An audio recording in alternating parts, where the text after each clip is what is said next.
Hi, everyone. It's Thursday. We're going to be talking today about the sources in going to the source from what chapter are we are? Chapter 5, Selling Respectability. So I want to make just a couple of announcements first to talk a little bit about what things are going to look like tomorrow, which of course is Friday, and then heading into Friday, what you should be thinking about for the weekend. And then I'll talk a little bit about some of the issues and the sources here. Again, I'm not going to take any more than 25 to 30 minutes. So first of all, I want to just preview some of the issues that you'll see or some of the sources that you'll see tomorrow for Friday. So I am not planning on having a live chat tomorrow on Friday. If you howl in protest and want me to do one, I'm fine with that. But because the sources are different, I'm not sure that it makes a lot of sense for me to do that. So what you will see posted there, for some reason, the Going to the Source book did not have a chapter on the rise of American internationalism, imperialism, American empire. People fight over what term is the best one to use. But the expansion of American influence into the Caribbean and Asia is not a topic that was covered in the source book, but it's such an important topic. It really explains the birth of American internationalism. And really, I think a lot of Americans tend to think of American foreign policy as being oriented toward Europe or being in the shadow of Europe. And in fact, most of American foreign policy and most of American interaction with the rest of the world has intersected in either the Caribbean and Latin America or in East Asia. And East Asia and the Caribbean has always kind of been the center of America's foreign policy. And that is something that really started in the 1890s and transformed America's sense of itself as a global power. And it sets an important precedent that we need to understand for what comes later in the 20th and into now the 21st centuries. So we needed to cover that material because it was too important. And I also wanted you to be able to have some primary sources, just as you had for the rest of the topics this week. So what I did was I posted a chapter from a different source book that is not going to the source, but does a similar type of thing. So when you open that document, the way that that is laid out is it will give you a secondary source, an excerpt from the work of a modern historian who is writing about American action in the Philippines in the early 20th century, which came out of the Spanish-American War. And then following that secondary source, there are a series of primary sources. So rather than the going to the source thing where you have a particular incident and then just a selection of primary sources and you're analyzing those, in this case, you'll have a secondary source and then primary sources. And so the difference for Friday is rather than just looking at the primary sources and working with them, you're actively using the primary sources to think about the argument that is made in the secondary source. So the writing that you'll be doing for Friday, first of all, the writing that you'll do for Friday, there's no forum post. It's a little bit longer essay. Although I think you'll actually find that you're probably not doing that much more writing than you've already been doing, particularly between quiz questions and most of you have been doing about 400 words of writing a day, and this essay is required at 500 words, so it's not that much more. It's also not due until Sunday night. So going into tomorrow, you can start to have a little bit more time to kind of get up to speed, maybe to take a break, get your bearings.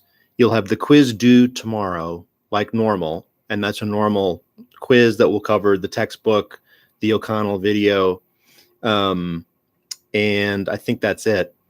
And then a writing assignment that is not due until Sunday and is based on that source there. And so the purpose of the writing, again, to be clear, is do the primary sources in that document reflect the argument that the historian is making in the secondary source? And if not, is there a better interpretation of those primary sources that you think the historian is not making? So that's what we'll be doing for Friday. And again, I don't think that you will need me live streaming to explain that to you, though if I hear from enough of you and you really want to, I'll do that. So one other note about heading into the weekend then. Don't forget to go back and post responses in the forum and in the news forum. A few of you have posted in the news reflections, and they've been really good and interesting. And I hope that they're doing what I wanted them to do, which was to allow you to start making connections between the past and the present. But don't forget that, because at the end of the weekend, when I make final tallies for the grades, part of that will be, was there a response both in the going to the source forums and in the news forums. It won't be huge in your grade, but it's worth knowing. So don't forget that. And the one last thing before I talk a little bit about the sources for today is I'm interested in your feedback.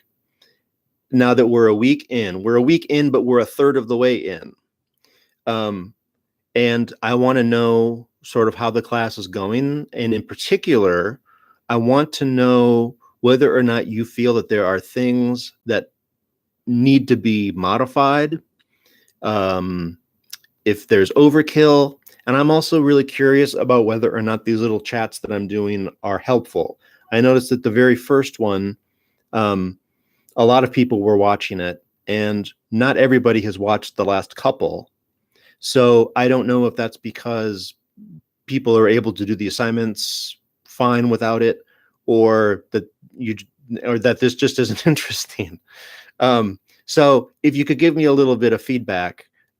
If you go into Moodle now, you'll see that this is going to be open over the weekend. It's a tab that says feedback, and there are 4 short questions where you can write short responses to, and this is all anonymous.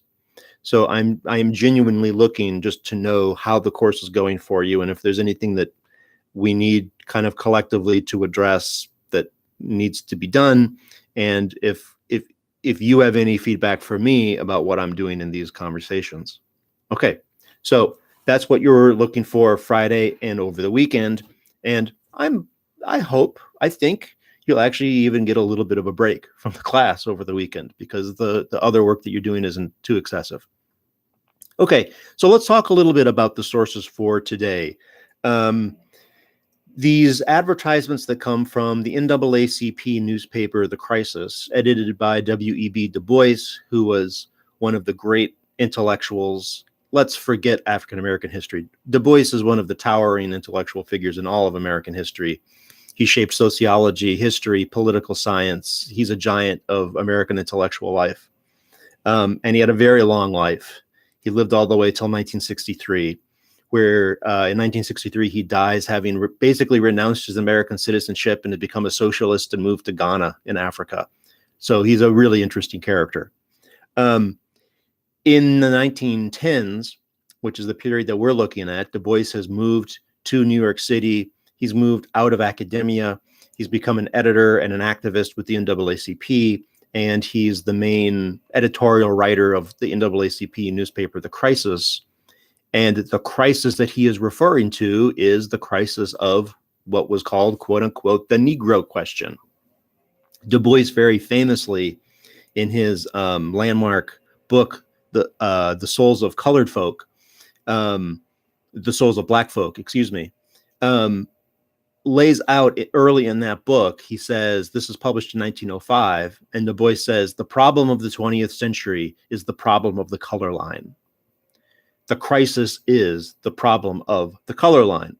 In other words, will colored people, and he's talking specifically about African Americans, but also about people of color all around the world, Asians, Indians, Latin Americans, with the African American experience as sort of at the vanguard of the experience of colored people. But his question is, the problem of the color line will be the problem of the 20th century.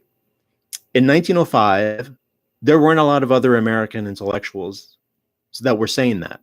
The problem of the 20th century, in view of most people, most other Americans, certainly most white Americans, would have been the labor question, or what progressives called the social question, right? As far as they were concerned, the conflict between capital and labor, or the problem of immigration and overcrowded cities, they would expect that would be the problem of the 20th century. Nobody else really anticipated that the color line would be the problem of the 20th century. I think by the time we get to the end of next week and we've gone through the 20th century, I think you might come out thinking, yeah, actually Du Bois was onto something there. I think he was. So that's the setting of these sources. What I just want to mention a little bit about that I think can provide a little bit of context for thinking about them is actually to just sort of dissect the title of this chapter, because it's not chosen idly. And I want to explain a little bit about what this means. So the title of this chapter is Selling Respectability. Respectability is the key here. And respectability was at the core of the debate in both between white society and African-American society, and within African-American society, because the crisis that African-Americans are facing in the 1890s and the early 20th century is that the rights that they thought the Civil War was all about, the rights of full citizenship, the right to vote, the right to be an equal human being in America, that's what they thought the Civil War was about. They thought that they had secured those rights in the Reconstruction Amendments of the Civil War. And now, a generation removed from the Civil War, they are learning that those rights are very much in peril. And indeed, many and often their personal lives and property are in peril. So what do you do? How do you respond to a society that you thought had taken a move to validate you as equal citizens and is now almost completely repudiating that, sometimes with laws, sometimes with Supreme Court decisions, as in Plessy v. Ferguson, sometimes with just basic ignorance and inaction, as in basically nothing coming out of either the William McKinley or the Theodore Roosevelt or the Woodrow Wilson administrations to defend your rights, amplified by the threat of lynching and violence. So how do you respond to that? Well, there were various answers to that question, but one of the ideas that was at the centerpiece of the African-American response to the perceived crisis of the loss of promised civil rights from the 1860s was to assert this notion of respectability. What respectability basically held, the African-Americans who argued for respectability were arguing for a political solution to the problem of racism. It's important to understand this notion of selling respectability. Respectability is not just a general term, it's a political strategy. It's a political concept. It's a concept that African Americans were embracing to say, this is a strategy that we can use ultimately to assert and win our civil rights as equal citizens. The theory basically went like this. If we can show white people that African Americans can be just as productive, just as sober, just as accomplished, just as dignified as they are, they will have no choice but to rethink their racism and to grant us our rights. That's essentially what the doctrine of respectability held and taught. So this is a notion that, of course, had lots of proponents, but it's not an unproblematic concept. And many African Americans realized that trying to win your civil rights through a performance of respectability has certain problems. For one thing, let's say you're an African American woman.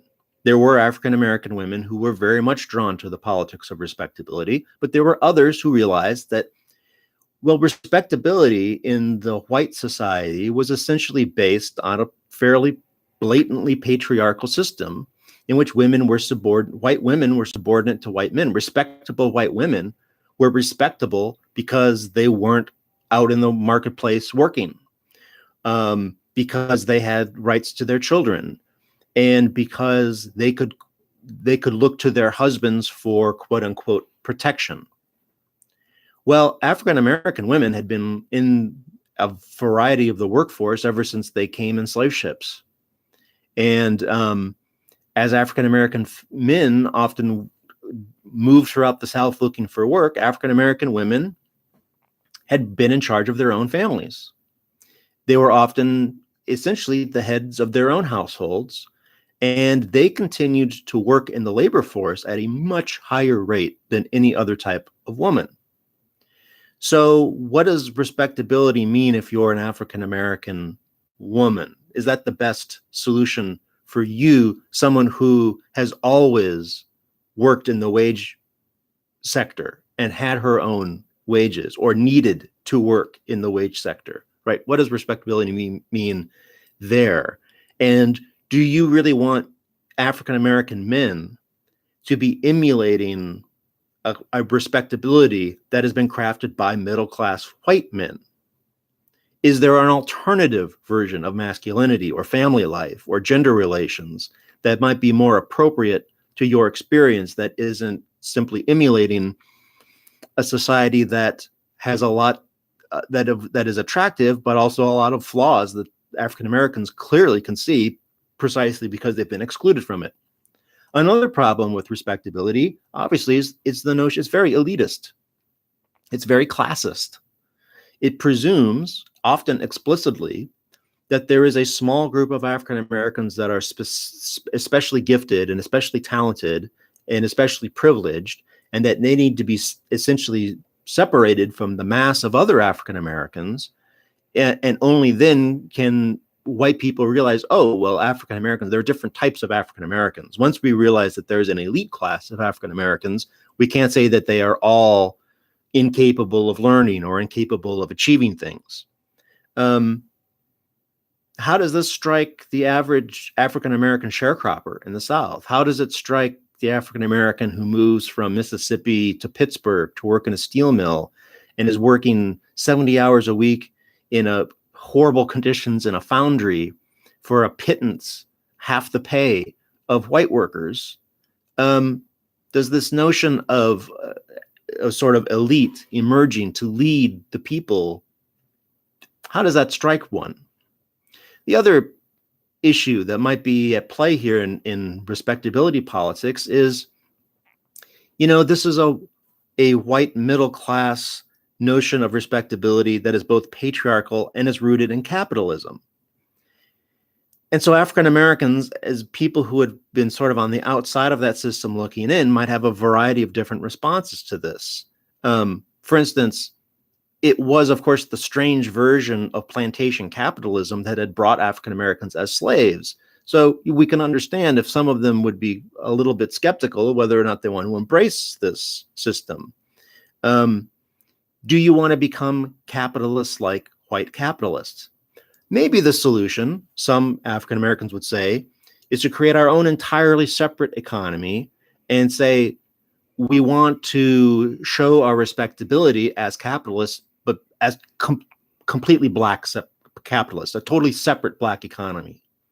Others would say capitalism is what is fueling imperialism and racism and all of this other stuff. So we need to modify the economic system entirely.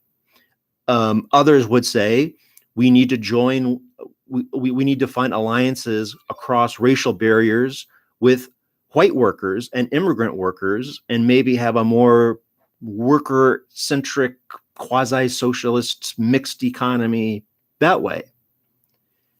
So when you see selling respectability, what you're really talking about is a fairly elitist, well-meaning, to be sure, political proposition for how to achieve equal rights for African Americans. And the core of the proposition was, if we show that we can be as competent, everything that white people hold up for themselves that we can do for ourselves, then we will be given our rights. And the point of respectability politics is that it was a proposition for equal rights that was contested even within the African American community. So as you look through these advertisements, And in particular, if you compare them to the really degrading images of African Americans that were in advertisements targeting white consumers. In other words, advertisements, characters like Aunt Jemima, for instance. Some historians have referred to Aunt Jemima as the slave in a box, because what they're really selling to white consumers is the notion of Mammy in the kitchen preparing food just like she was before the Civil War. Obviously, these advertisements are trying to counter that degrading image of African Americans. But you're going to see, if you look through it with the lens that I'm talking about, you're going to see lots of subtext talking about manhood and a particular idea of manhood, womanhood, and particular ideas of womanhood, classism. Take a look at number one, ad number one, particularly for that, and a kind of ongoing question about the nature of what kind of economy are we thinking? A separate economy, a capitalist economy, a black capitalist economy, a non-capitalist economy? Those are some of the questions that are sort of underlying this. And I think that if you think about it that way, there are ads here that can speak to the forum prompts, the thesis prompts that I gave you for today, because there are some parallel issues there. So hopefully that gives you a context for thinking about respectability in these ads.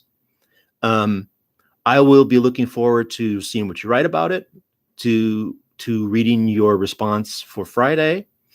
And I'm looking forward to the feedback that you can provide for me over the weekend on how the course is going thus far.